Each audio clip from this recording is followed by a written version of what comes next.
میں نے 2 سال پہلے ہی اپنا یوٹیوب چینل کریٹ کیا۔ میرے نہ ہی ویوز آتے تھے اور نہ ہی میرے سبسکرائبر تھے۔ میری خواہش تھی کہ میرے یوٹیوب پر میرے 1 ملین سبسکرائبر ہوں۔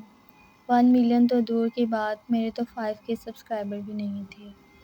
آس پاس کے لوگوں سے مجھے پتہ لگا کہ یہاں ایک جنگل ہے جس کے بارے میں لوگ کافی برا بھلا بولتے ہیں۔ تو میں نے سوچا کیوں نہ میں اس جنگل میں جا کر دیکھوں اور یہاں کے آس پاس کے علاقوں کی ویڈیو ریکارڈ کروں اور اپنے یوٹیوب کے چینل پر ڈال دوں۔ ہو سکتا ہے کہ اس ایک ویڈیو کی وجہ سے میرا چینل گرو کرنے لگے۔ اس بارے میں نے اپنی دوست سے بات کی اور ان کے انکل کی مدد سے مجھے ایک رات کے لیے فارم ہاؤس مل گیا۔ میں کافی زیادہ خوش تھی کیونکہ مجھ پر ویسے ہی ویڈیو بنانے کا بھوت سوار تھا اور اسی طرح میں منڈے کو فارم ہاؤس پہنچ گئی۔ میں کہہ رہی ہوں نا مجھے کچھ نہیں ہوگا، تم فالتو میں ٹینشن لے رہی ہو۔ میں بس ویڈیو بناؤں گی اور ویڈیو بنا کر واپس آ جاؤں گی، بالکل صحیح سلامت۔ یہ لوگ بس ڈرانے کے لیے ایسی باتیں بناتے ہیں تاکہ لوگ ان سے ڈریں۔ میری دوست نے مجھے رات کو بھی کافی منع کیا لیکن میں نے اس کی ایک بات بھی نہیں سنی۔ اسی طرح ایکسائٹڈ میں رات کو اپنا کیمرہ لے کر جنگل کی طرف چلی گئی۔ میں نے کبھی نہیں سوچا تھا کہ یہاں پر آنا اتنا خطرناک ثابت ہوگا۔ جیسے جیسے میں جنگل میں بڑھ رہی تھی ویسے ویسے میری ہمت بھی جواب دے رہی تھی کیونکہ آس پاس کے منظر بہت ہی زیادہ خوفناک تھے۔ کافی دیر میں جنگل میں بس یوں ہی چلتی رہی۔ واقعی میں یہ جنگل رات کو بہت زیادہ خوفناک لگ رہا تھا۔ خیر میں بس یوں ہی جنگل میں چلتی جا رہی تھی۔ اچانک میری نظر زمین پر عجیب سے نشانوں پر پڑی۔ وہ دیکھنے میں تو کسی جانور کے لگ رہے تھے مگر میں یہ بھی نہیں کہہ سکتی وہ واقعی میں ہی کسی جانور کے تھے کیونکہ میں نے آج تک ایسے نشان نہیں دیکھے۔ اور پھر میں نے سوچا کہ میں نشانوں کا پیچھا کرتی ہوں اور نشانوں کا پیچھا کرتے کرتے میں ایک ہرن کے پاس پہنچ گئی۔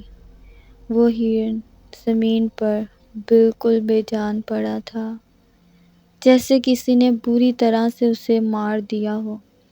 اس کے جسم پر عجیب قسم کے نشان تھے، خون چاروں طرف بکھرا ہوا تھا، اور جو بات سب سے زیادہ حیران کر دینے والی تھی وہ یہ تھی کہ ہرن کی آنکھیں بالکل سفید پڑ گئی تھی، خون بالکل تازہ تھا۔ یہ دیکھ کر میں ڈر گئی کیونکہ ہو سکتا ہے کہ جس نے بھی اس ہرن پر حملہ کیا ہے وہ میرے قدموں کی آہٹ سن کر بھاگ گیا ہو اور میرے آس پاس ہی ہو۔ میں نے اس کی تصویر بنائی اور فارم ہاؤس کی طرف تیز قدموں سے بڑھنے لگی۔ میں بس چاہتی تھی کہ کسی طرح جلدی سے میں فارم ہاؤس پہنچ جاؤں۔ جیسے تیسے کر کر میں فارم ہاؤس پہنچ گئی، لیکن فارم ہاؤس پر پہنچتے ہی میں نے دیکھا جو نشان میں نے جنگل پر زمین پر دیکھے تھے، بالکل وہی نشان میرے فارم ہاؤس کی سیڑھیوں پر تھے اور میرے کمرے کی طرف جا رہے تھے۔ میں ڈرتے ہوئے سیڑھیاں چڑھنے لگی۔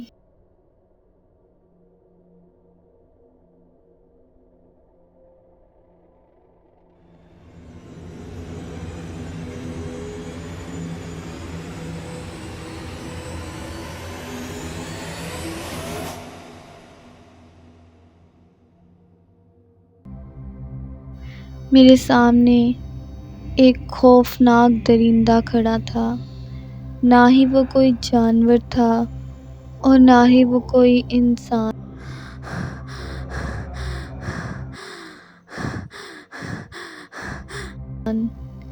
وہ بہت ہی عجیب قسم کا تھا۔ اس کے 2 ہاتھ تھے اور 2 پاؤں یا 4 ہاتھ، کچھ بھی پتہ نہیں لگ رہا تھا۔